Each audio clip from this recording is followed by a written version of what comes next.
눈 덮인 강원도 높은 산속 두 마리의 야생 늑대가 어린 소년을 발견했다. 소년은 오래된 소나무 아래에 묶인 채 얼어붙어 있었다. 늑대들은 그저 지나치지 않았다. 그들의 행동은 세상을 놀라게 했고 비밀이 밝혀지자 모든 목격자는 눈물을 흘렸다. 산은 언제나 비밀을 품은 곳이었다. 끝없이 펼쳐진 산맥, 늘 안개에 쌓인 본구리들. 고목소나무가 백백한 숲봄이 계곡을 스칠 때 좋지 않도록 덮인 땅. 이곳의 고요함은 무거웠고 멀리서 매가 울거나 얼어붙은 가지 사이로 바람이 스치는 소리만 간간이 들렸다. 특히 겨울이면 감히 이 깊은 곳을 탐험하는 이는 튜물었다. 하지만 늑대들에게는 높은 산길이 집이었다. 한 마리는 회색 털에 크고 신중한 몸집, 다른 한 마리는 날렵한 검은 털과 날카로운 노란 눈을 가진 암컷이었다.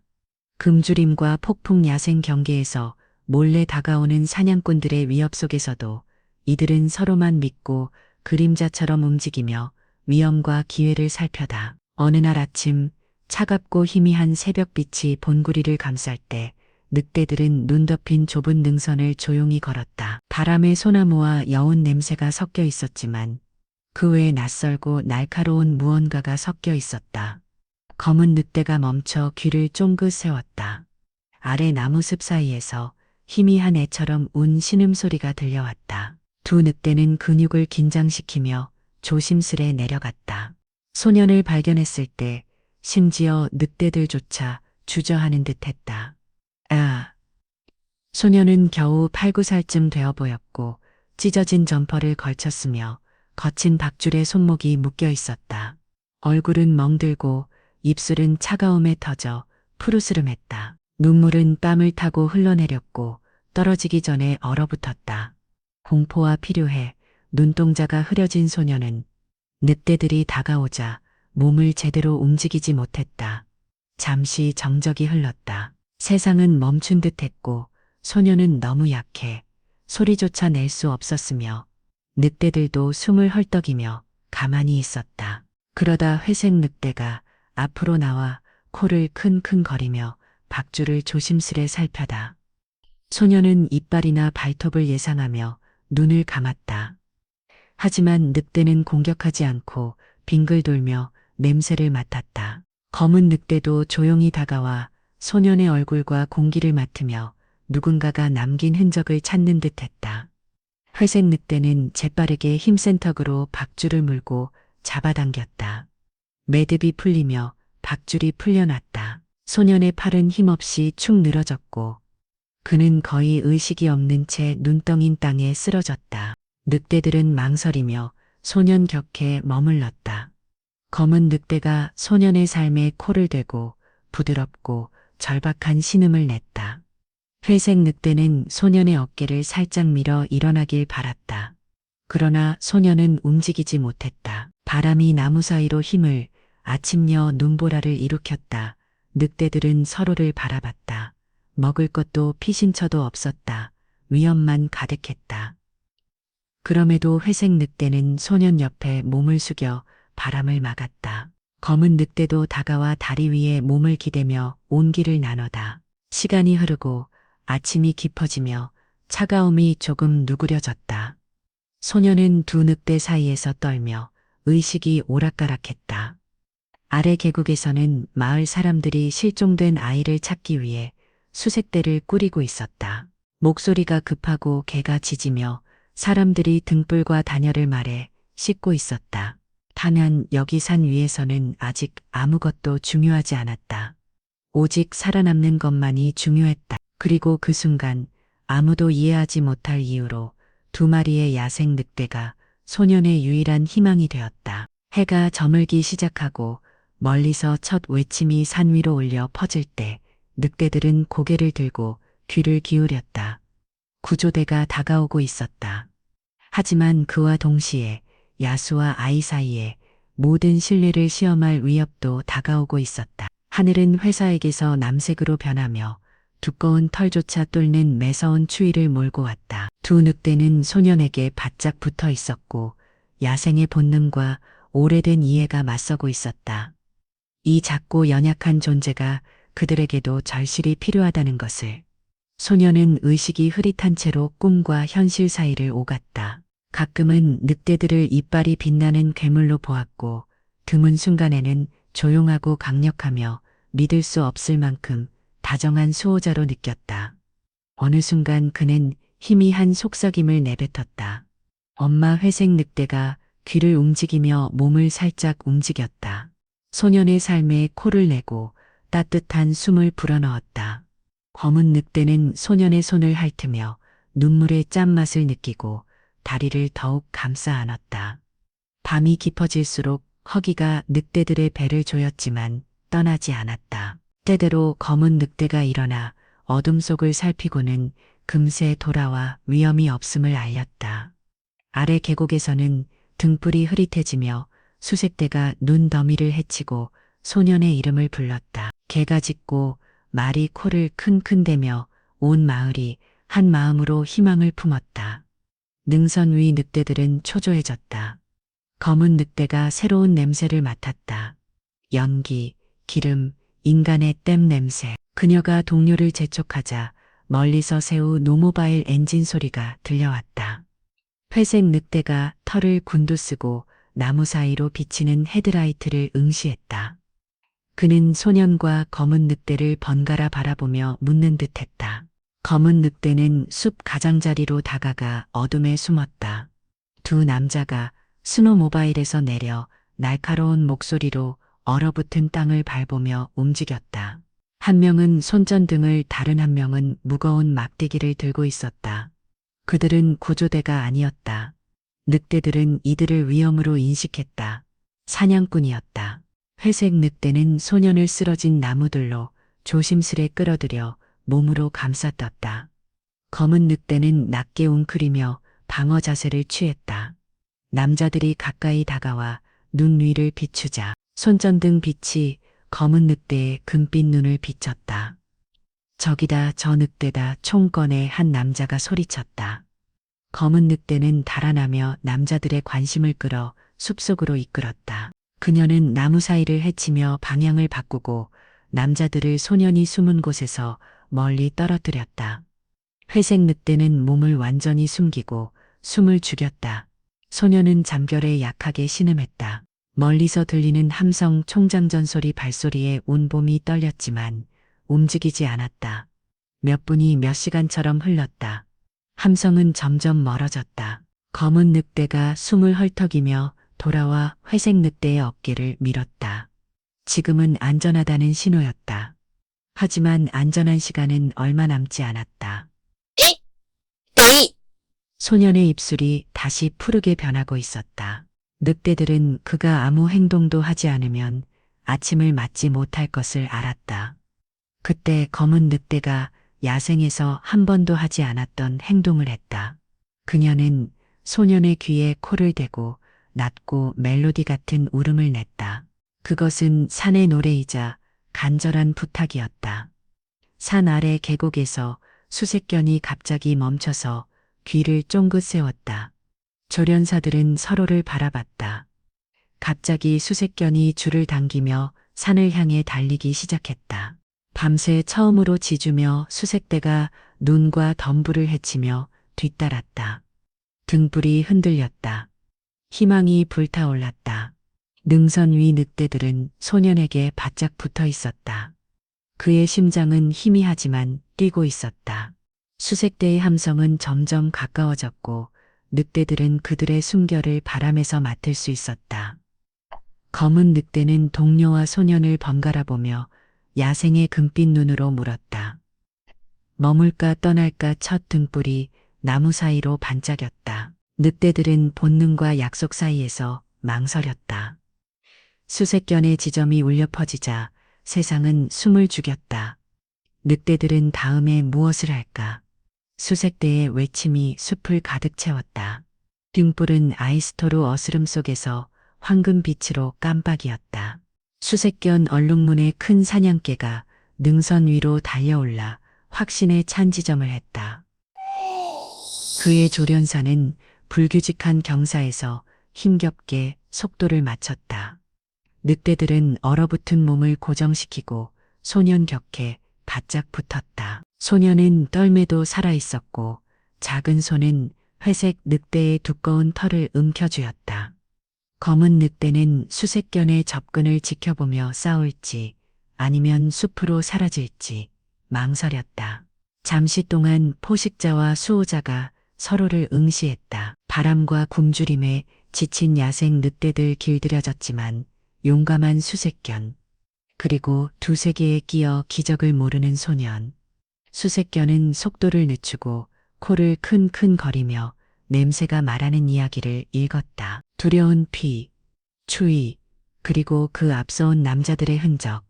그는 낮게 깽깽거리며 머리를 숙였다. 이 늑대들이 위협이 아니라 소년이 살아남은 이의 힘을 알았다. 첫 인간의 목소리가 들렸다. 여기야 뭔가 보여. 등불 빛이 나무 사이를 훑으며 눈 위에 유령 같은 무늬를 그렸다. 늑대들은 몸을 움츠렸고 불안이 온 몸을 떨게 했다. 검은 늑대는 뒤로 살금살금 물러나며 근육을 긴장시켜 도망칠 준비를 했다. 하지만 회색 늑대는 소년에게 바짝부터 운명에 맡기려 하지 않았다. 소년이 헐떡이며 몸을 뒤쳐 겪다. 눈을 떠 두려움과 혼란으로 가득했다. 늑대들은 그를 부드럽게 바라보며 마지막 안심을 건넸다. 그리고 본능을 넘어선 깊은 결심으로 늑대들은 함께 일어서다. 검은 늑대는 소년의 삶을 살짝 비비며 작별 인사를 하고 어둠 속으로 뛰어들어 나무 사이로 사라졌다. 회색 늑대는 잠시 멈거리다. 소년과 구조대 쪽을 바라보고 조용히 그림자 속으로 세우며 들었다. 곧 수색견이 빈터로 달려들어 짖으며 다른 이들을 불렀다. 사람들이 덤불을 뚫고 달려나왔다. 3, 4, 5명이 동시에 차가운 숨을 내뿜으며 맵소사 찾았다. 살아있어. 튼튼한 팔들이 소년을 눈에서 들어올렸다. 맥박과 숨을 확인하고 단미로 감싸 따뜻한 물을 입술에 댔다. 어떤 이가 무정의로 산 아래에 연락했다. 목소리는 안도의 떨림으로 가득했다. 안전해, 찾았어, 반복한다. 아이가 살아있어. 그러나 구조대 중 한 명은 눈 덮인 빈터를 살피다 2개의 발자국을 발견했다. 개의 발자국보다 크고 야생의 리듬을 가진 흔적이었다. 그는 무릎을 꿇고 장갑 낀 손가락으로 자국을 더듬었다. 봤어? 늑대야, 2마리 아이와 함께 있었다. 수색견이 그 남자의 무릎에 몸을 비비며 천천히 꼬리를 흔들었다. 마치 말하는 듯 했다. 그들이 아이를 구했어. 잊지 마. 소녀는 구조대 품에서 떨며 말을 하려 했다. 입술이 겨우 움직였다. 늑대, 그들이 머물러서. 그러나 말은 소란 속에 묻혔다. 수색대가 등불을 들고 마을로 내려가자 늑대들은 어둠 속에서 지켜보았다. 이시녀가는 모습을 고개를 숙이고 창백하지만 살아있는 얼굴을 보았다. 그 뒤 고요함 속에서 회색 늑대와 검은 늑대가 코를 맞대며 위로와 용기의 표시를 나누다다. 그들의 야생 세계는 단 하룻밤 동안 변했다. 아래 마을은 기적이라며 축하했고 아이가 죽음의 문턱에서 돌아왔다고 속삭였다. 진실을 아는 이는 없었다. 오직 소년만이 눈 덮인 산속에서 무슨 일이 있었는지 믿을 수 있었다. 그러나 마을 사람들의 환호 속에 소문이 퍼지기 시작했다. 수호령 이야기 이후 모를 괴물이 아이를 살려두었다는 이야기들이 잘 안 왔다. 이 진실은 산의 침묵 속에만 있었다. 2마리 늑대와 절망에 빠진 소년이 매진 유대가 지켰다. 소년은 마침내 안전하게 잠들며 번거리 장갑 속에 남은 회색 털한 뭉치를 꼭 쥐었다. 병원에서는 의사들이 모여들어 소년의 생존을 믿지 못하며 동상에 걸린 손가락을 살펴다 몸은 약했지만 정신은 차갑게 무너지지 않았다. 눈이 부어른 엄마는 그를 꼭 끌어안고 신에게 감사했다. 소년은 거의 말을 하지 못했다. 오직 늑대라는 한 단어만을 반복했다. 병원의 한쪽 끝에서 보안관과 관계자들이 긴장한 채 이야기를 나눴다. 아이 발자국 외에 사람 흔적은 없고 설매도 없고 늑대 발자국만 2세트 있네. 이거 봐. 그가 장갑 낀 손으로 털뭉치를 들어 보였다. 두껍고 회색이며 확실히 야생이다. 한 야생동물관리관은 회의적으로 털을 살펴다. 늑대가 아이 겪어 있었다면 찢어놓지 않은 게 기적이야. 운이 좋았던 거지. 아니면 그들을 먹잇감으로 보지 않았거나. 하지만 수색견 조련사는 고개를 저었다. 있어. 모르시는군요. 밤새 아이 주변에 흔적이 있었어요. 그들은 아이를 그냥 두지 않고 지켰어요. 마을엔 소문이 빠르게 퍼졌다. 일출 지금 모두가 의견을 냈다. 어떤 이는 숲의 신령이 아이를 축복했다고 속삭였고, 어떤 이는 늑대가 인간에게 자비를 베품라는 건 불가능하다고 주장했다. 어떤 이는 길져 이거나 흉조라 했다. 언론이 몰려왔고 부모는 아이를 보호하며 기자들을 막았다. 하지만 호기심과 의심 경기로움이 병원 복도를 가득 채웠다. 대학생물학자가 분석을 위해 털을 가져가며 수색대의 증언을 기록했다. 이때가 수호자 역할을 했다면 전례 없는 일입니다. 늑대는 복잡하지만 이건 우리가 아는 모든 걸 바꿀 겁니다. 그녀가 보안관에게 말했다. 그 보안관에게 말했다. 소녀는 거의 침묵을 지켰다. 밤이면 그림자가 방을 가로지르며 엄마에게 떨리는 목소리로 이야기를 들려주었다. 어둠 속 흠빛 눈 따뜻함과 보호 취소, 가까이 붙은 두 형체에 관한 이야기였다. 엄마는 무엇이라도 해주고 싶어 머리를 쓰다듬으면 속삭였다. 아마도 그들도 너처럼 외로웠나 봐. 밖에는 눈이 부드럽게 내려 수색대 흔적을 지웠다. 숲 깊은 곳에서는 두 늑대가 조용히 움직이며 감각을 곤두세웠다. 그들은 오래된 사냥기를 피해 인간 세계 가장자리를 맴돌았지만 능선을 떠나지 않았다. 검은 늑대는 도망치다. 사냥꾼이 남긴 세상처럼 다리가 약간 저렴다. 회색 늑대는 계속 그녀를 돌보며 상처를 핥고 뒤처지지 않게 했다. 둘째 밤 마을 불빛이 계곡알을 반짝일 때 총성이 들려 털이 곤두섰다. 사냥꾼이었다. 기적 소문의 힘이 벗어내는 총과 오래된 두려움을 가진 남자들이 늘어났다. 어떤 이는 희귀 가죽을 노렸고 다른 이는 잃은 가축에 대한 복수를 바랐다. 모두가 경계심을 품었다. 회색 늑대는 사냥꾼 세수를 발견했다. 총을 메고 거칠게 말을 주고받으며 소년이 발견된 바로 그 나무 앞에서 멈췄다. 한 사내가 피자국이 묻은 눈을 발로 차며 중얼거렸다. 버라, 늑대는 천사가 아니야. 언젠가 우릴 공격할 거야. 회색 늑대는 숲속으로 사라지며 동료에게 경고했다. 그들은 위험이 지나갈 때까지 숨죽이고 있어야 했다. 병원에서는 생물학자가 결과를 보안관에게 전했다. DNA 검사 결과 개가 아닌 늑대입니다. 게다가 이 늑대들은 이 지역 고유종으로 몇 년 전부터 무리 전체가 사라진 것으로 알려졌죠. 이 둘이 남은 마지막 개체라면 희귀를 넘어서 멸종 위기입니다. 보안관의 미간이 더욱 찌푸려졌다. 그 말은 이 지역 모든 사냥꾼이 그들을 노릴 거고 아이들은 동화 같은 이야기를 원한다는 뜻이지. 소녀는 그들의 속삭임을 들으며 두려움을 느꼈다. 그는 따뜻함과 밤의 낮은 울음소리, 야생코의 부드러운 터치를 기억했다. 늑대들은 그를 구했을 뿐 아니라 지금은 그들이 구원이 필요하다는 걸 누구보다 잘 알았다. 그날 밤 세상이 기적과 괴물을 논하는 동안 소녀는 결심했다. 늑대들이 자신을 위해 모든 걸 걸었다면 자신도 그럴 것이다. 엄마가 잠든 사이 그는 침대에서 조용히 일어나 회색 털 뭉치를 품에 안았다. 손을 뻗었다. 어둠 속에서 그는 창문 쪽으로 살금살금 다가갔다. 심장은 콩콩 뛰었고 산으로 돌아가 자신만이 알던 빚을 갚겠다는 굳은 결심이 있었다. 병원은 고요했고 박세상은 눈과 한밤중에 정적에 쌓여 있었다. 소녀는 조심스럽게 움직였다. 작은 바른 리놀륨 바닥에 다 차가웠고 어두운 복도를 조용히 걸었다. 간호사들은 교대 근무에 적마음에 잠겨 졸고 있었고 아무도 옆문으로 몰래 빠져나가는 창백한 모습을 눈치채지 못했다. 병원 다녀를 망토처럼 어깨에 들고 늑대털 한 줌을 꼭 쥐고 있었다. 밤 공기는 차갑고 얼음처럼 얼굴을 찔렀으며 멀리서 나무 연기가 은은하게 풍겼다. 하늘은 별빛으로 반짝였고 달빛은 눈 덮인 들판을 은빛으로 물들였다.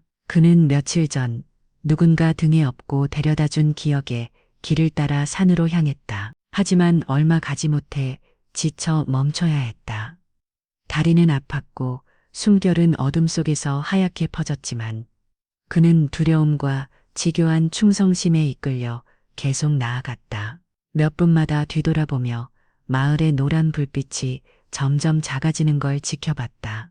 숲속에서는 세상이 달라졌다.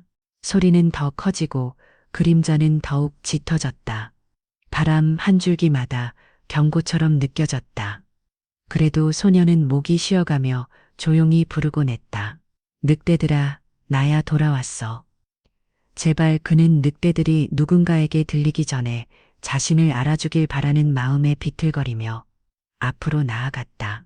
그때 멀지 않은 곳, 숲 가장자리에서 두 마리 늑대가 조용히 움직이고 있었다.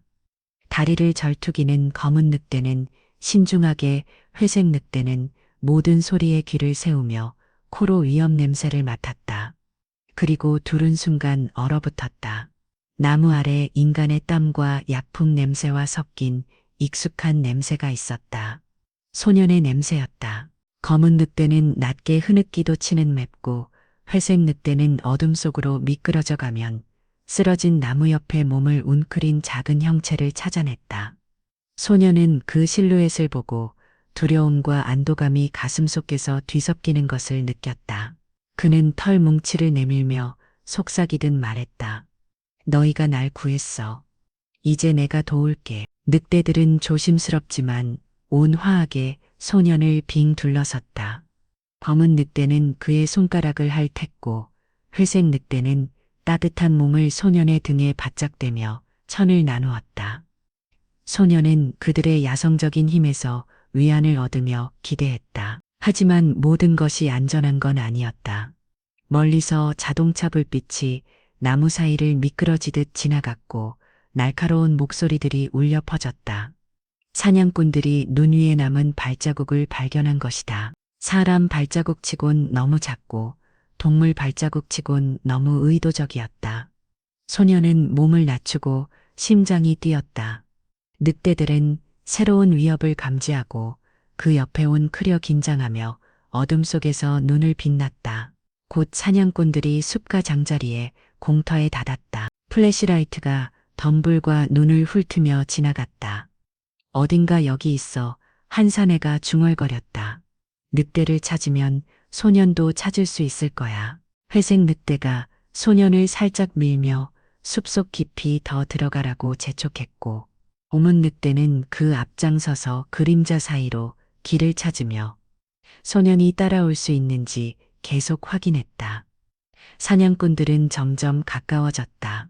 부춤 밑에서 나물가지가 부러지는 소리가 들렸고 개가 목줄에 묶인 채 짖었다.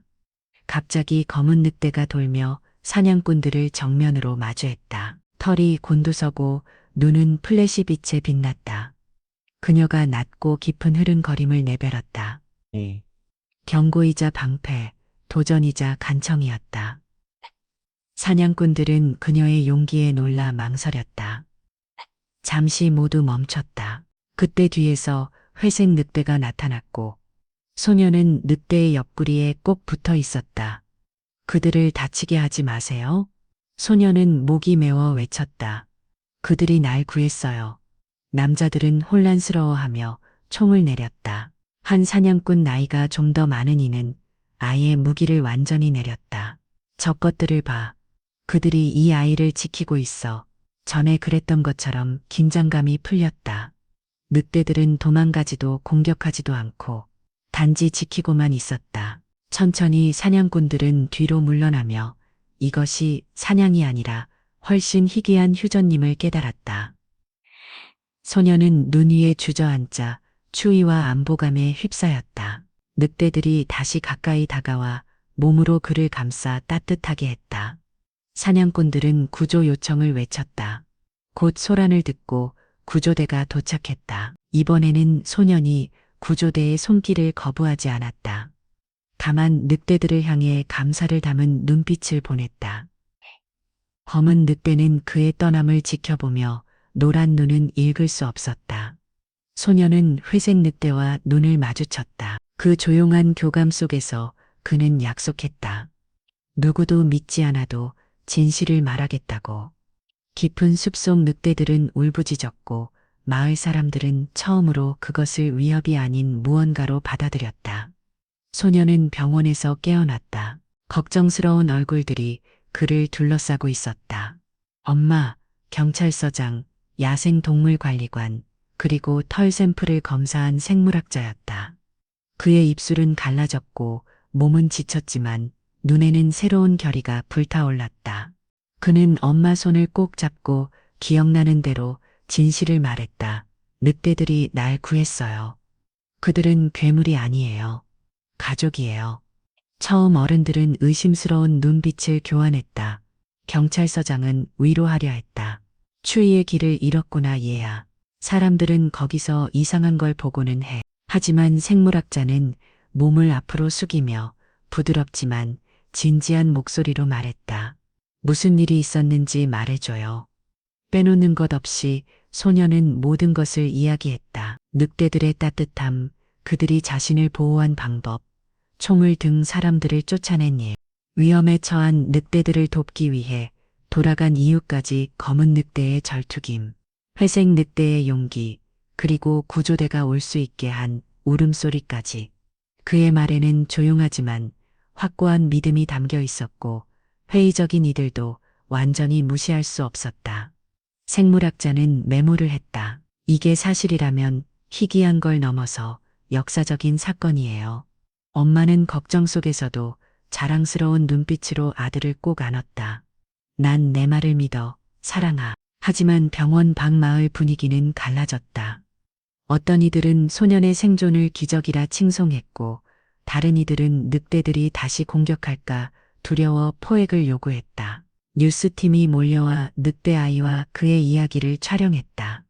마을 회관에서는 감정이 격해졌다. 목장주, 사냥꾼, 환경운동가들이 체육관을 가득 메웠다. 경찰서장은 질서를 유지하려 했었다. 우리는 불가능한 걸 논하려는 게 아니에요. 이 늑대들을 보호할지 위협으로 볼지 결정하러 온 거죠. 소년과 엄마는 앞자리에 앉았다. 생물학자는 그녀의 연구 결과를 발표했다. DNA가 늑대들의 정체를 확인했고 이들이 산속에서 마지막 남은 늑대일 가능성이 크다고 말했다. 그녀는 보호를 촉구했다. 그들을 잃으면 이 땅의 영원 일부를 잃는 거예요. 한 목장주가 일어나 분노에 떨리는 목소리로 말했다. 그들이 소년을 구했을지 몰라도 작년 겨울 내 양을 죽였어. 다른 이들이 소리쳤다. 늑대가 하는 짓이야. 하지만 이번 일은 달라. 소년의 말을 들어봐. 야생동물관리관은 타협안을 제안했다. 추적용 무선 목걸이, 비상대응 계획 더 조사될 때까지 사냥 금지령. 군중은 반쯤 희망 반쯤 의심스러운 기본으로 수근거렸다. 소년은 일어나 회색 털 뭉치를 주며 말했다. 그들을 죽이면 나를 구한 걸 죽이는 거예요. 여러분도 두려운 거 알아요. 나도 무서웠어요. 하지만 그들은 우리의 적이 아니에요. 우리가 그렇게 만들지 않는 한인데요. 체육관은 조용해졌다. 기자가 모든 말을 카메라에 담았다. 그 후 며칠간 청원서가 돌고 전 세계에서 이메일이 쏟아졌다. 응원의 메시지, 도움의 손길, 늑대를 죽이려는 생각에 대한 분노가 함께였다. 이야기는 순식간에 퍼졌다. 아이들은 소년에게 그림을 보내왔다. 나무 아래 함께 웅크린 늑대와 소년의 모습이었다. 어느 오후 생물학자가 병원에 와 소식을 전했다. 도지사실에서 재검토를 요청했어요. 늑대들이 특별 보호를 받을 가능성이 아주 조금 있어요. 소년은 구조된 이후 처음으로 미소 지었다.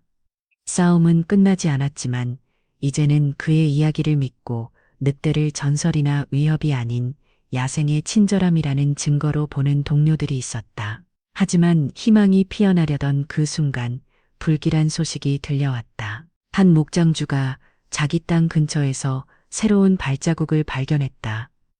늑대 발자국과 인간 부추 자국이었다. 그날 밤 숲속 함정이 덮을 닫으며 눈에 피가 번졌다. 검은 늑대는 사라졌고 회색 늑대는 마을 가장자리를 맴돌며 애절하게 울었다. 마을에 다시 공포가 번졌다. 경찰서장은 소년과 엄마를 사무실로 불렀다. 모두를 막을 수는 없어요. 누군가는 법도 무시하고 저 늑대들을 없애려 해요. 소년의 마음은 걱정으로 무거웠지만 포기하지 않았다. 찾아야 해요. 그가 속삭였다. 꼭 찾아야 해요. 엄마는 눈물을 글썽이며 고개를 끄다. 그럼 내가 도울게. 우리 모두 도울 거야. 그리하여 겨울이 깊어갈수록 마지막 늑대들과 그들의 용기에 대한 진실을 지키려는 싸움은 마을 전체의 싸움이 되었다. 하지만 마을 사람들이 토론하고 계획하는 동안 숲속 깊은 곳에서 회색 늑대는 홀로 울부짖었다. 그의 목소리는 얼어붙은 밤에 메아리 쳤다. 소녀는 창문 너머로 그 울음소리를 들으며 알았다. 너무 오래 기다리면 산이 마지막으로 들을 수 있는 울음일지 모른다고. 회색 늑대의 외로운 울음은 답없는 질문처럼 어둠을 가로질렀다. 소녀는 창가에 서서 떨었다. 추위 때문이 아니라 자신이 유일한 야생 친구를 영원히 잃을까 두려워서였다. 달은 하늘의 은하처럼 빛났고 그는 오래도록 그것을 바라보며 용기를 발았다. 그날 밤 엄마가 침대 곁 의자에서 졸고 있을 때 소녀는 조용히 옷을 입었다. 국물 한 통과 손전등을 챙기고 행운을 빌며 회색 털 뭉치를 주머니에 넣었다. 그리고 엄마를 살며 씻겨워 간절히 말했다. 가야 해요. 늑대들이 날 필요로 해요. 제발 엄마. 엄마는 그의 얼굴을 들여다보며 두려움과 자부심 사이에서 갈등했지만 이내 고개를 끄덕였다. 함께 가자. 그들은 두꺼운 파카를 입고 무정이를 챙긴 뒤 기자와 이웃을 피해 조심스레 눈 덮인 거리를 빠져나갔다. 마을 외곽에서 생물학자가 기다리고 있었다. 늦은 밤 문자를 받고 온 것이다. 그녀는 소년에게 무선 목걸이를 건넨다. 늑대들을 찾으면 포호할 수 있어요. 하지만 빨리 움직여야 해요. 북쪽 능선 근처에서 총소리가 들렸어요. 경찰서장이 어두운 얼굴로 합류했다. 우리 중 몇 명은 아직 내 편이야. 하지만 이성을 듣지 않는 자들도 있어. 그들은 달빛과 회색 늑대의 애절한 울음소리를 따라 습을 헤쳐나갔다. 발자국을 따라갔다. 늑대 발자국과 부추 자국, 그리고 덫에 끌려간 자국까지. 소년의 가슴은 두근거렸다. 그들은 더욱 깊이 들어갔고 세상은 서리 그림자, 그리고 희망으로 좁혀졌다. 마침내 눈 위에 피자국이 나타났다. 이 근처에 강철덫이 비어 있었고 입은 벌어지고 붉게 얼룩져 있었다. 생물학자가 가리켰다. 늑대가 스스로 물어 덫에서 풀려났어요. 다쳤지만 살아있어요. 회색 늑대 발자국은 걱정스러운 듯 공터를 맴돌았다. 소녀는 무릎을 꿇고 조용히 불렀다. 나야 도로 왔어. 처음에는 침묵뿐이었다. 그러다 덤불사에서 낮은 음름거림이 들렸다. 회색 늑대가 상처 입고 거칠게 나타났다. 털은 공포와 슬픔으로 곤두섰다. 그는 소년을 바라보며 인식의 빛을 띄었고 뒤를 돌아가며 간절히 재촉했다. 소년은 조심스럽고 천천히 앞으로 나아갔다. 검은 늑대는 어디 있어요? 어디에 있나요?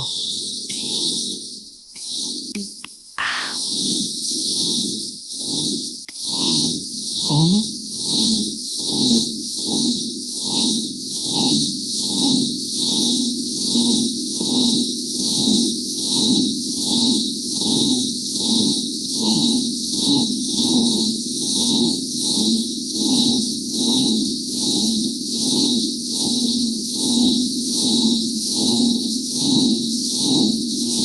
검은 늑대가 기어 나왔고 한쪽 다리는 피투성에 굳어 있었으며 노란 눈은 고통으로 흐려져 있었다. 소녀는 달려가 눈물 젖은 뼈를 얼음처럼 굳히며 말했다. 괜찮아, 아가야. 우리가 도울게, 약속해. 엄마가 옆에 쪼그리고 앉아 상처 입은 늑대를 부드러운 말로 달렸다. 생물학자는 급히 무선 목걸이를 검은 늑대 목에 걸었고 손은 긴장으로 떨렸다. 이제 추적할 수 있어. 다시는 다치지 않도록 지킬 거야. 회색 늑대는 동료에게 몸을 바삭대고 상처를 핥으며 낮게 신음했다.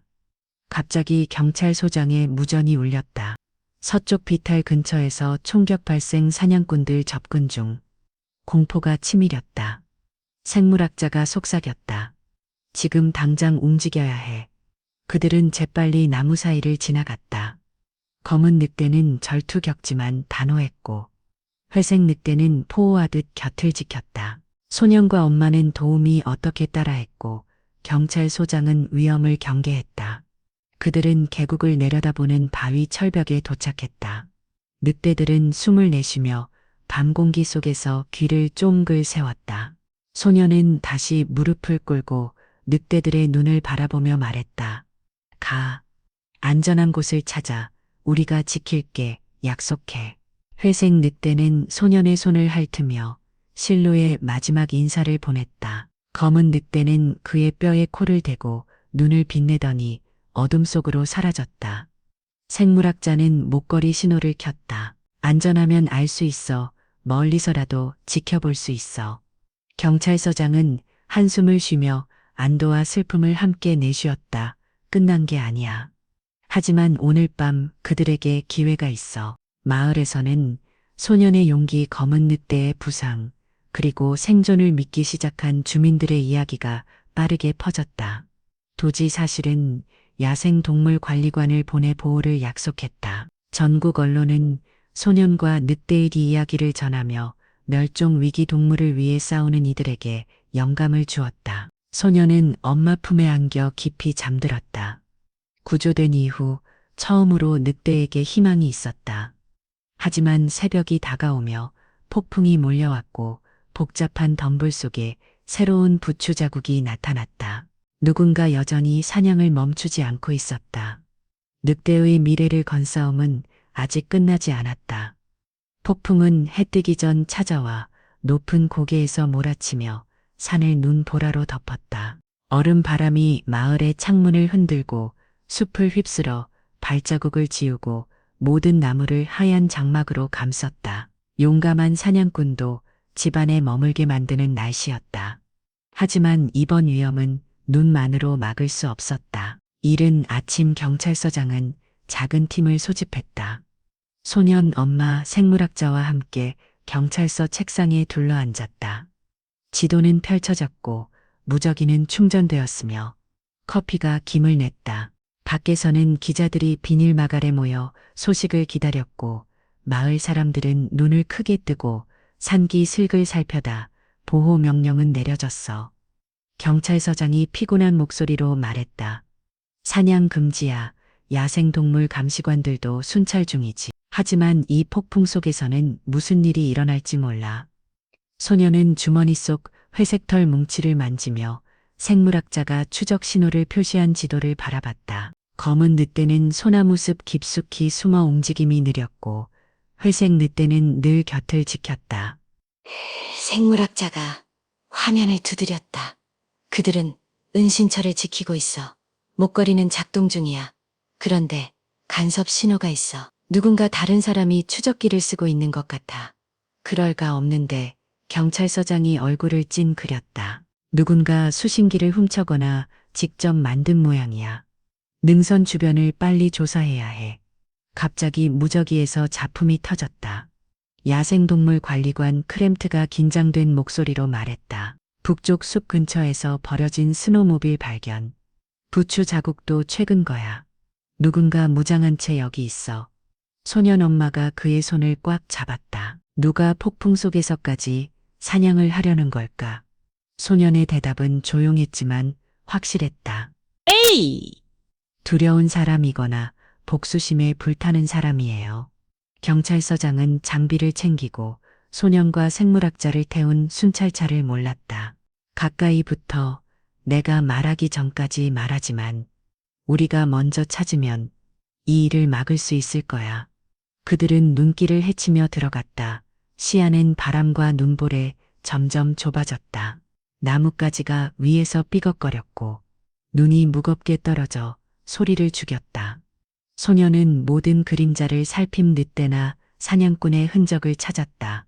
그때 앞쪽에서 움직임이 보였다. 회색 늑대가 소용돌이치는 눈보라 사이로 희미하게 보였고 바위 위에서 서 털을 건두쓰고 긴박한 눈빛을 보냈다.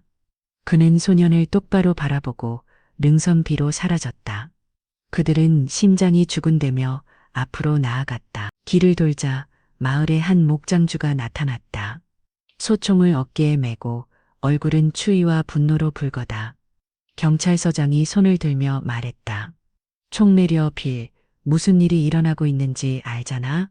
빌은 눈 위에 침을 뱉으며 말했다. 전 늑대들은 살인자야. 너희가 그들을 보호하면 스스로를 배신하는 거야. 생물학자는 떨리는 목소리로 간청했다. 그들은 마지막 남은 종이에요. 소녀는 그들에게 목숨을 비쳤어요. 하지만 빌은 고개를 저으며 소총을 들었다. 상관없어. 어떤 건 없어지는 게 나. 갑자기 으르렁거림이 공기를 갈랐다. 절투거리지만 사나운 검은 늑대가 공터 가장자리에 나타났다. 회색 늑대가 근역 혁형류에 인간과 사냥꾼 사이를 지켰다. 빌은 겨냥하고 반가서를 당기려 했다. 안 돼. 소년이 소리치며 뛰어들었다. 경찰서장이 빌을 제압해 소총을 눈 위로 밀쳐냈다. 생물학자와 소년 엄마가 소년을 끌어당겼다. 회색 늑대는 자리를 지켰다. 도망가지도 공격하지도 않고 그저 지켜보았다. 바람이 울부짖고 눈이 흩날리는 가운데 빌은 경찰서장의 팔에서 몸부림쳤다. 끝난 줄 알아. 누군가 내가 시작한 걸 끝낼 거야. 하지만 경찰서장은 수갑을 채우며 지원을 요청했다. 오늘은 안 돼. 이 마을에서는 그 사건 이후 소녀는 눈 위에 쓰러져 눈물과 안도의 감정을 동시에 흘렸다.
그리고 마지막으로 오래 쳐다본 뒤 늑대들은 눈보라 속으로 사라졌다.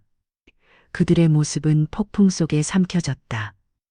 마을의 소문이 빠르게 퍼졌다. 처음 늑대들은 사라졌고 사냥꾼은 체포되었으며 사람들의 마음속에는 새로운 존경심이 싹터다. 산골 사람들은 처음으로 두려우면 인감사함을 이야기했다. 거의 잃을 뻔한 것과 용기와 은혜로 지켜낸 것에 대해. 하지만 폭풍이 지나가고 눈 덮인 산의 햇살이 반짝일 때 생물학자는 수신기를 확인하며 얼굴을 찌푸렸다. 목걸이 신호가 점점 약해지고 있었고 늑대들은 사람들의 보호가 닿지 않는 미지의 땅으로 향하고 있었다. 그들의 운명은 불확실했다. 폭풍이 지나가고 세상은 고요하고 빛났다. 산마다 햇살이 쏟아져 나무들이 빛기둥이 되었다. 마을에는 서서히 일상이 돌아왔다. 아이들은 눈 위에서 뛰놀고 기자들은 장비를 챙기며 이웃들은 새로운 조용한 존경심을 담아 서로를 바라보았다. 하지만 소년에게는 평범한 일상이 영원히 달라졌다. 그는 창가에 앉아 수시간 동안 수평선을 바라보며 야생 친구들을 기다렸다. 생물학자는 매일 찾아와 추적 목걸이의 소식을 전했다. 그들이 동쪽으로 이동하고 있어요. 그녀가 지도를 펼쳐 보여주면 희미해지는 빛나는 점이 있었다. 계곡과 강도로를 건너고 있어요. 마치 안전한 곳을 아는 것 같아요. 보안관은 약속을 지켰다. 더 이상 사냥은 없었다. 그가 배지를 다는 한 도지사는 늑대를 해치는 것을 금지하는 법령에 서명했다. 하지만 보호 조치는 늦었고 늑대들은 점점 더 인간의 세계에서 멀어져 갔다. 처음엔 희망이 있었다. 어쩌면 그곳에서 새로운 터전을 찾아 다시 시작할 수 있을 것이라는. 그러나 시간이 지날수록 신호는 점점 약해지더니 마침내 완전히 끊겼다. 먼 숲, 어딘가 지도 밖 깊은 곳에서였다. 소녀는 조용히 슬퍼했다. 늑대들과의 끈끈한 유대는 비밀스러운 언어 같았고 매일 밤 꿈속에서 그 이야기를 되풀이했다. 바람 속에서 그들의 울음소리가 들리기도 했고 가까이 있다고 믿으며 깨어나기도 했지만 세상은 변함없었다. 어느 날 소년의 집에 반송 주소 없는 날 근 봉투가 도착했다. 안에는 늑대들이 깊은 숲속을 달리는 사진들, 먼 호숫가의 어미와 새끼들, 신선한 사슴 발자국 옆에 찍힌 발자국이 있었다. 작은 쪼치가 들어 있었다. 그들은 무사히 도착했어요. 내가 가능한 한 멀리까지 따라갔어요. 함께 있고 안전해요. 너의 친구들은 자유로워요. 소명은 키 한 글자였다. 생물학자는 대륙 전역의 멸종 위기, 늑대를 연구하는 동료 연구자일 거라 추측했다. 중요한 이야기는 누군가 꼭 지켜줘요. 그녀가 소년에게 말했다. 영감을 받은 소년은 어디서든 자신의 경험을 이야기하기 시작했다. 학교에서 입법자에게 보내는 편지에서, 도시에서 열린 야생 동물 회의에서, 연설을 하며 나를 구한 늑대들이라는 영상은 인터넷을 타고 퍼져 전 세계 사람들의 마음을 움직였다. 다른 마을에서도 야생 동물과 공존하는 방법에 대한 조언을 구해왔다. 보호단체들은 늑대 보호운동에 이 이야기를 활용했다. 소년 이름으로 재단이 만들어져 산맥 곳곳에 무선 추적 목걸이와 야생 동물 이동 통로를 지원했다. 늑대들은 전설이 되었다. 희망과 용기, 그리고 세상과 야생 사이에 존재할 수 있는 묘하고도 강렬한 사랑의 상징으로 한때 두려움의 대상이던 그들의 울음소리는 이제 축하받았다. 예술가들은 벽화를 그렸고 아이들은 이야기를 썼으며 어르신들은 겨울 모닥불 옆에서 새로운 이야기로 전했다. 하지만 모두가 믿은 건 아니었다. 회의론자와 냉소적인 이들은 비웃었고 일부 사냥꾼들은 여전히 잃은 가축을 한탄했다. 그러나 흐름은 바뀌었다. 한동안은 연민이 승리했다. 어느 저녁 소년이 현관에 앉아 있을 때 익숙한 냄새가 바람에 실려왔다. 흙냄소나무 야생의 기운. 그는 눈을 감고 귀를 기울였다. 멀리서 믿기 힘들 만큼 먼 곳에서 두 마리 늑대가 떠오르는 달을 향해 울부짖는 메아리가 들려왔다. 그는 미소 지었다. 어디를 떠돌든 그들의 이야기는 끝나지 않았다는 걸 알았다. 소년에게도 산에게도 그 겨울을 통해 변화한 모든 이들에게도 봄이 다가오고 눈이 높기 시작하자 새로운 소문이 돌았다. 무선 목걸이를 한 아브레떼와 그녀의 회색 동료가 북쪽 아이들이 실종된 또 다른 마을 근처에서 목격됐다는 것. 소년의 가슴은 희망과 걱정으로 뛰었다. 그들의 여정은 끝나지 않았다. 새로운 위험이 늑대들을 기다리고 있었고 인간과의 유대는 다시 시험되어 올랐다. 봄이 골짜기를 세우며 들어 마지막 눈을 부드럽게 녹이고 세상의 색을 더했다. 마을은 일상을 되찾았지만 소녀는 잊지 않았다. 소문과 힘이 한 소식을 따라 북쪽으로 향하는 늑대들의 이야기를 쫓았다. 무선 교신 온라인 포럼 때대로 도착하는 편지들로 어느 날 오후 생물학자가 흥분과 걱정이 가득한 얼굴로 급히 소년의 집에 왔다. 그들이 발견됐어요. 파인 골짜기 근처 북쪽으로 어젯밤 검은 늑대 목걸이 신호가 2번 잡혔어요. 그런데 그녀가 머뭇거리면 말했다. 거기서 아이들이 실종됐대요. 사람들은 두려워해요. 소년의 마음은 아팠다. 그는 자신의 늑대들이 아이들을 해칠 리 없다는 걸 알았다. 그러나 두려움은 한 번 생기면 빠르게 퍼졌다. 그는 어머니와 함께 보안관에게 전화했고, 보안관은 생물학자와 함께 그들을 파인 골짜기로 데려가기로 했다. 여정은 길고 구불구불했다. 새싹이 돋은 산과 옛날 두려움이 아직 가시지 않은 마을들을 지나갔다. 파인 골짜기에 도착했을 때 마을은 긴장감에 휩싸여 있었다. 무장 경비대가 숲을 순찰했고 모든 어머니들은 아이들을 꼭 붙잡고 있었다. 실종 아이들을 찾기 위한 수색대가 숲 깊숙이 들어가면서 소문이 무성해졌다. 마을 가장자리에서 늑대가 사냥을 한다는 이야기, 달빛 아래 야생의 형체가 목격됐다는 이야기, 심지어 유령 늑대가 무리를 이끈다는 전설까지. 소년 어머니 생물학자는 경계심 많은 지역 보안관 카토를 만났다. 공황 상태는 원하지 않지만 이곳 사람들은 두려워하고 있어요. 만약 그 늑대들이 근처에 온다면 2번째 기회는 없을 겁니다. 은곤 그들은 함께 수색에 나섰다. 숲은 짙어고 땅은 볶는 녹은 물로 진을 투성이었다. 소녀는 멀리서 울음소리, 부러진 가지소리, 올바른 기림을 알려줄 어떤 신호라도 찾으려 귀를 기울였다. 해질 무렵 그들은 아이들을 찾았다. 쓰러진 나무 옆에 앉아있던 2 남매는 차가웠지만 다치지 않았다. 그리고 그들을 보호하듯 감싸고 있던 것은 검은 늑대와 회색 늑대였다. 소녀는 눈물을 흘리며 앞으로 달려갔다. 그들이야. 검은 늑대는 고개를 들어 차분한 황금빛 눈으로 그를 바라보았다. 아이들은 늑대에게 꼭 붙어 두려움이 사라졌다. 그들이 우리를 따뜻하게 해줬어요. 큰아이가 속삭였다. 들개를 쫓아냈어요. 어른들은 놀라움과 경외감을 느꼈다. 생물학자는 모든 것을 기록했다. 사진, 영상, 아이들이 구조 과정을 설명하는 녹음까지. 이건 정말 희귀한 일이에요. 그녀가 보안관에게 말했다. 세계가 협력하는 놀라운 사건을 보고 있는 겁니다. 그러나 소문이 퍼지자 익숙한 상황이 반복됐다. 일부는 늑대들을 영웅으로 환영했고 다른 이들은 피정상적인 괴물이라고 중얼거렸다.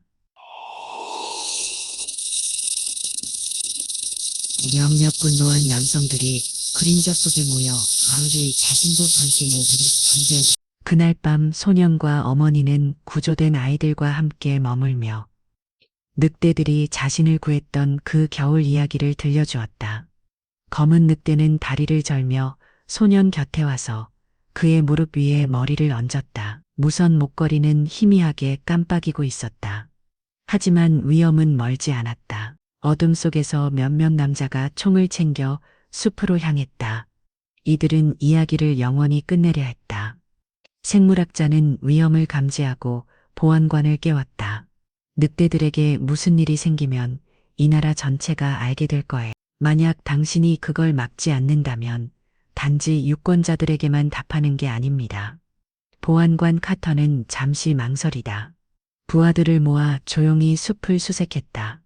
비극이 일어나기 전에 자경 단원들을 찾기 위해서였다. 새벽빛이 어슴푸레한 그때 총성이 나무 사이로 울려 퍼졌다. 늑대들은 항상 경계하며 아이들과 소년을 데리고 깊은 덤불 속으로 달아났다. 부상을 입은 검은 늑대는 비틀거리다 쓰러졌다. 소년은 무릎을 꿇고 흔을 겪다. 회색 늑대는 경계하며 이빨을 드러내고 날카로운 눈빛을 보냈다. 내 곁에 있어줘 가지마. 그가 애원했다. 생물학자와 부하들이 그때 도착해 늑대들과 사냥꾼 사이에 인간 방패를 만들었다. 한 발자국도 더 움직이지 마. 보안관이 고함쳤다. 법정에서 책임을 져야 할 거다. 긴장이 고조되었지만 구출된 아이들의 어머니들이 앞장서며 마을 사람들이 모여들었다.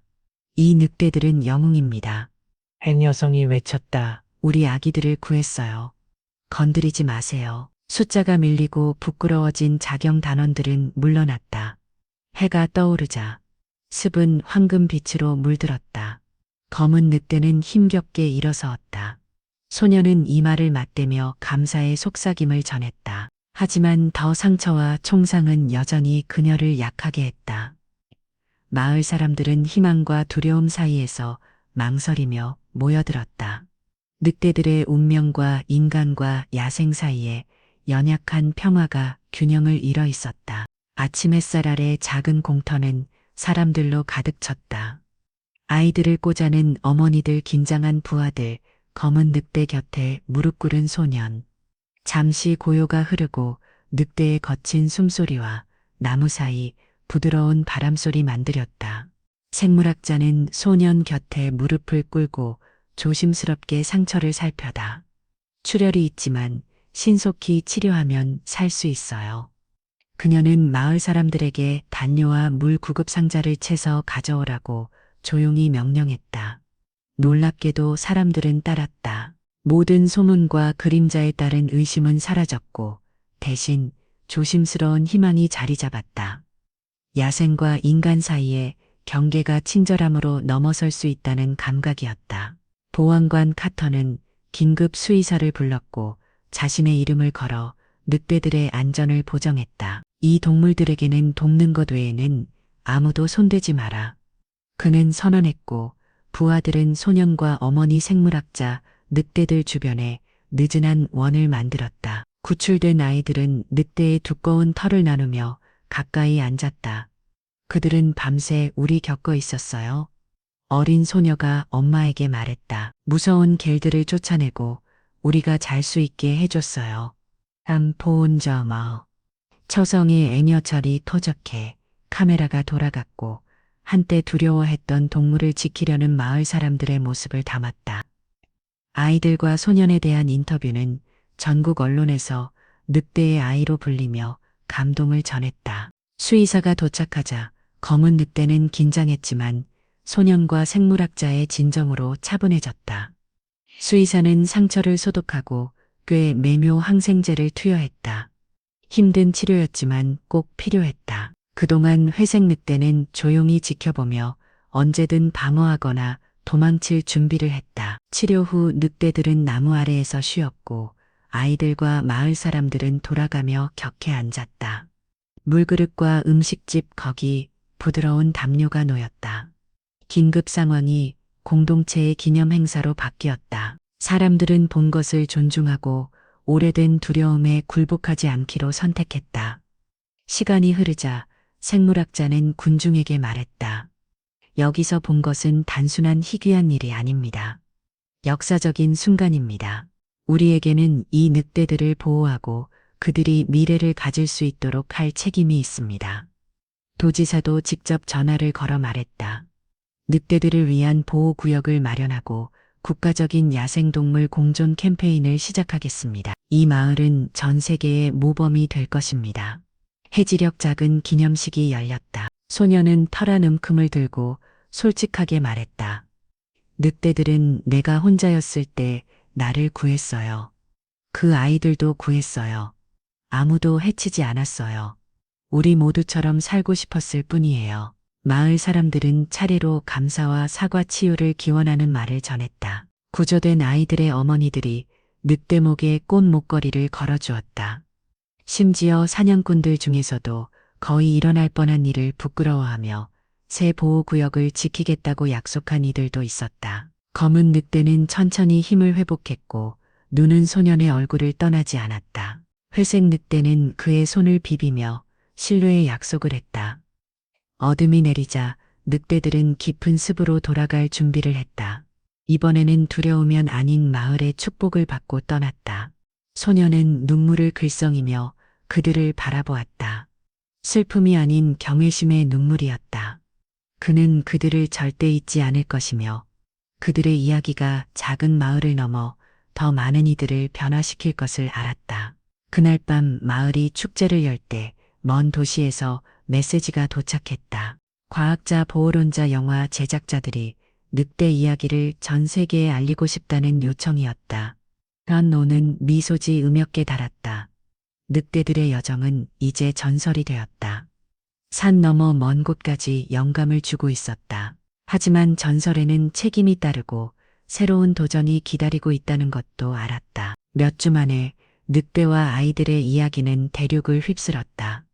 뉴스 매체들은 검은 늑대와 회색 늑대가 야생화 사이에 쉬고 있는 모습, 소년이 그들의 두꺼운 털을 감싸 안고 있는 모습, 오래전부터 갈라졌던 마을이 고대 소나무 그늘 아래 함께 서 있는 모습을 방송했다.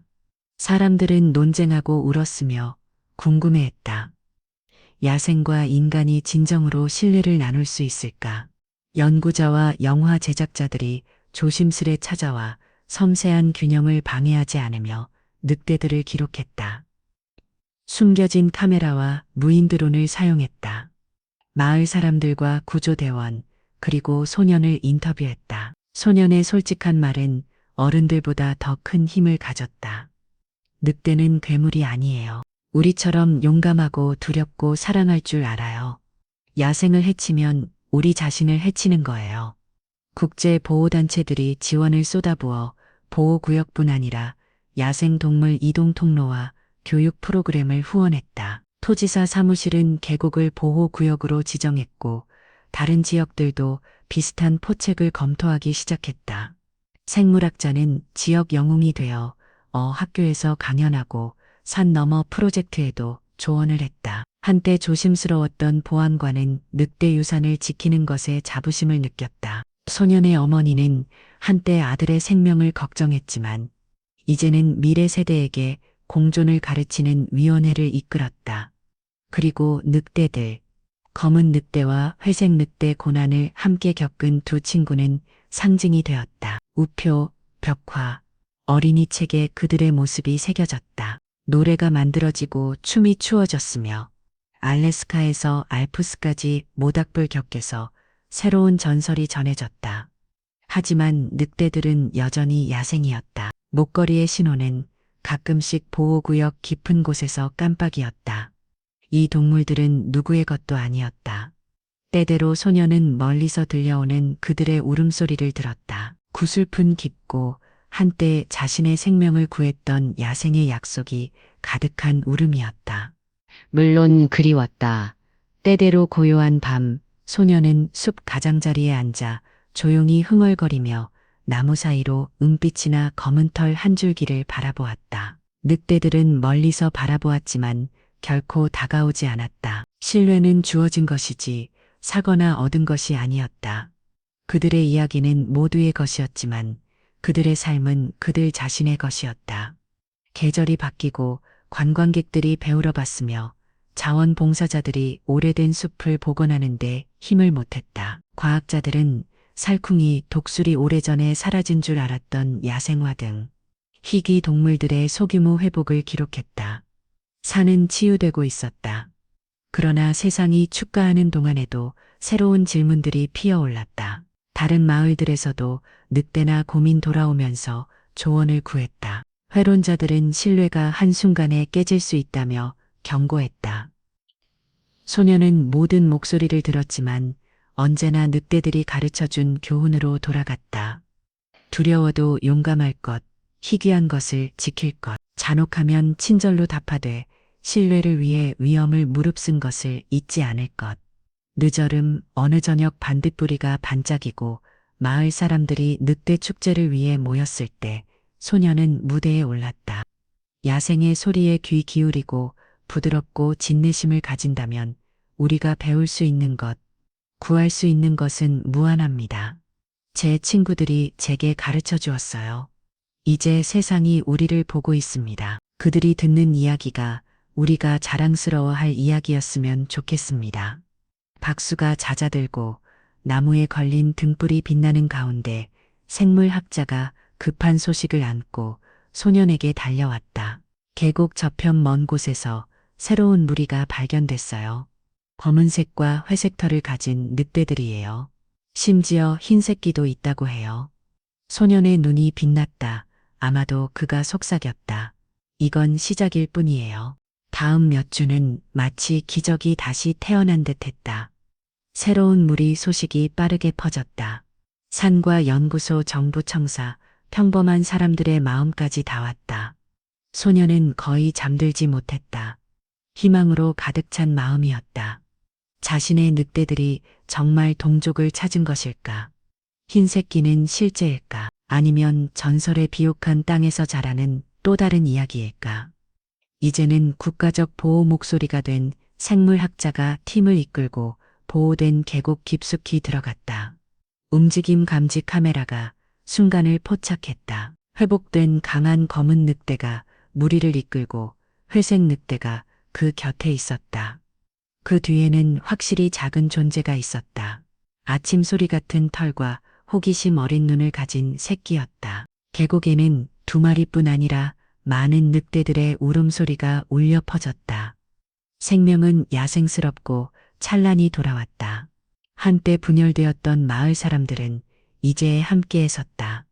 눈물을 흘리며 광장에 흰 천을 펼쳐 영상을 봤다. 늑대를 사냥하던 노인들은 사과와 기도를 바쳤고 아이들은 인형을 안고 어스름 속에서 고마워요 라고 속삭였다.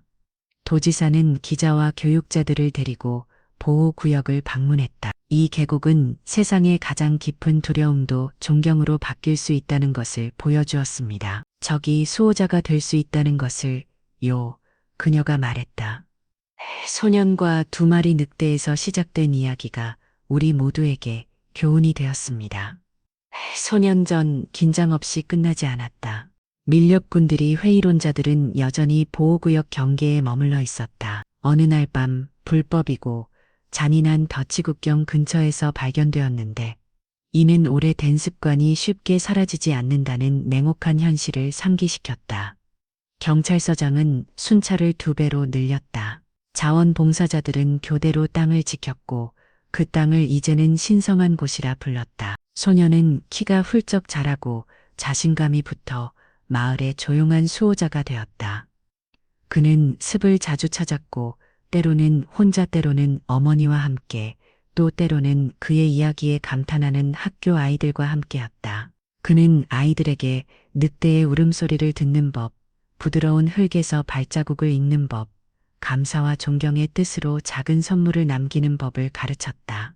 그리고 때때로 바람이 적당히 불 때면 그는 그림자 속에서 노란 눈을 반짝이며 기억을 품은 검은 늑대를 엿보았다.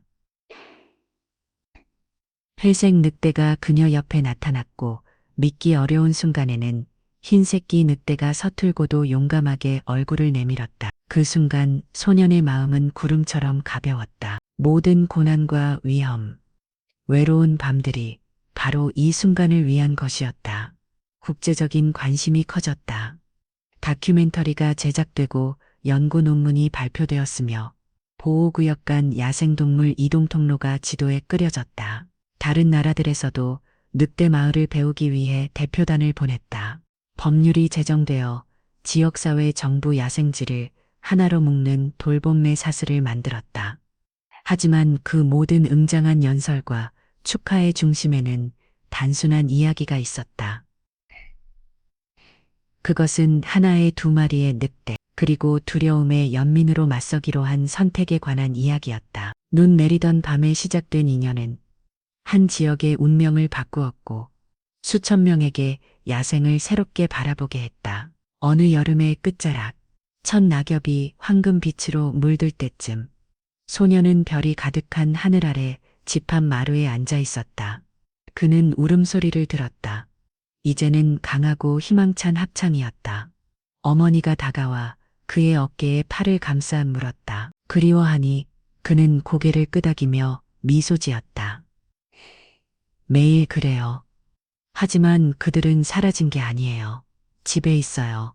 그리고 이제 나도 그래요. 그들은 침묵 속에 앉아 울음소리가 언덕 너머로 퍼지는 것을 들었다. 그 소리는 약속 같았다. 한 번 얻은 신뢰는 세대를 넘어 울려 퍼질 것이라는 그날 밤. 골짜기는 평화롭게 잠들었고 늑대들은 안전했으며 미래는 밝았다. 이야기는 책이나 방송에만 남은 것이 아니라 용기 있는 모든 행동과 보호를 선택한 순간 야생에 대한 감사의 속사, 김으로 내일을 이어갔다. 여명이 하늘을 물들이자 생물학자는 숨을 헐떡이며 습에서 돌아왔다. 흰색 기능대가 자랐어요. 그녀가 눈을 빛내며 말했다. 그리고 이제 더 많은 친구가 보여요. 새로운 세대가 오고 있어요. 소녀는 눈가에 눈물이 맺혔다. 상실의 눈물이 아니라 경이로움의 눈물이었다. 야생은 단순히 살아남은 것이 아니라 번성하고 있었다. 시간이 흐르고 골짜기는 번영했다. 한때 두려움과 비밀의 장소였던 곳은 희망의 등대가 되었고 야생과 인간이 함께 치유할 수 있다는 살아있는 증거가 되었다. 계절마다 새로운 변화가 찾아왔다. 오랫동안 척박했던 산 비탈의 야생화가 돌아왔고 희귀한 새들이 가을가의 동지를 틀었으며 멀리서 자신감 넘치는 늑대들의 노래소리가 능선을 따라 울려 퍼졌다. 소년과 늑대들의 이야기는 전 세계에서 온 방문객들에게 영감을 주었다. 학교 아이들은 나무를 심고 벽화를 그렸으며 울음소리를 듣기 위해 숲속으로 하이킹을 갔다. 과학자들은 회복 중인 생태계를 연구하러 왔고 보호론자들은 골짜기들을 연결하는 안전한 통로를 만들어 야생동물이 자유롭게 이동하고 번성할 수 있게 했다. 마을은 정신뿐 아니라 공동체로서도 번성했다. 사람들은 한때 두려워하던 야생 이웃과 공존하는 법을 배웠다. 목동과 농부들을 위한 워크쇼 비엘리어 포식자를 해치지 않고 가축을 포호하는 방법을 가르쳐다. 목장주들은 세계에서 가장 희귀한 늑대들과 함께 사는 자부심을 느꼈고 자신과의 노력이 땅에 두 번째 기회를 준 것을 알았다. 소녀는 이제 청년이 되어 조용한 리더가 되었다. 그는 등산을 안내하고 기자들의 질문에 답하며 멀리 있는 지도자들에게 편지를 썼다. 야생은 정복할 대상이 아니라 이해할 대상입니다. 그의 몸에는 회색터라는 올이 늘 함께 했는데 작은 친절이 세대를 넘어 퍼질 수 있다는 기억이었다. 검은 늑대, 회색 늑대, 흰새끼 늑대는 이야기와 노래 속에서 상징이 되었고 매년 봄축제에서 기념되었다. 어르신들은 전설을 되풀이하며 매년 새로운 장을 엮어냈다. 늑대들은 길들여지지 않았고 가둬지지 않았으며 한 소년과 가족 그리고 두려움 대신 희망을 선택한 공동체의 용기와 운명이 함께 얽힌 친척으로 존중받았다. 세월이 흐르면 청년은 때대로 황혼의 멀리서 늑대들을 엿보았다. 항상 적당한 거리에서 항상 지켜보고 있었다. 흰새끼 늑대는 이제 자라. 가족을 이끌며 잠시 그의 눈을 마주치고는 나무 사이로 사라졌다. 첫 눈 내린 급함 구조한 지 10년이 되는 날, 마을 사람들은 등불이 켜진 소나무 아래 모였다. 청년은 감사의 마음을 담아 말했다. 이 이야기는 이제 우리 모두의 것입니다. 울음소리를 듣는 모든 아이 변화를 환영하는 모든 어머니 신뢰를 선택하는 모든 이웃에게 속한 이야기입니다. 늑대들이 우리에게 두 번째 기회를 주었어요. 단지 한 종을 구하는 것뿐만 아니라 이 세상에 더 나은 관리자가 되는 길을 보여주었죠. 우리는 언제나 귀 기울이고 배워야 하며 야생에게 한 약속을 지켜야 합니다. 그날 밤 음악과 웃음소리가 자연의 소리와 어우러지는 가운데 늑대들은 멀리 능선에서 울었다. 그것은 응답이자 축복, 그리고 그들의 이야기가 결코 끝나지 않았다는 약속이었다. 그 순간 청년은 깨달았다. 야생은 단지 살아남은 것이 아니라 돌보기로 용기를 낸 모든 사람을 변화시켰다는 것을. 이 이야기가 마음에 닿았다면 더 많은 이들에게 전해주세요. 야생의 용기, 신루의 힘, 그리고 한 목소리, 인간이든 동물이든 가 변화를 만들 수 있다는 희망을 함께 나누어요. 더 많은 진짜 이야기, 연민과 용기, 인간과 야생의 유대를 듣고 싶다면 구독해주세요. 들어주셔서 감사합니다. 관심 가져주셔서 감사합니다. 그리고 늑대와 우리 모두를 대표해 그들의 귀향 여정에 함께 해주셔서 진심으로 고맙습니다.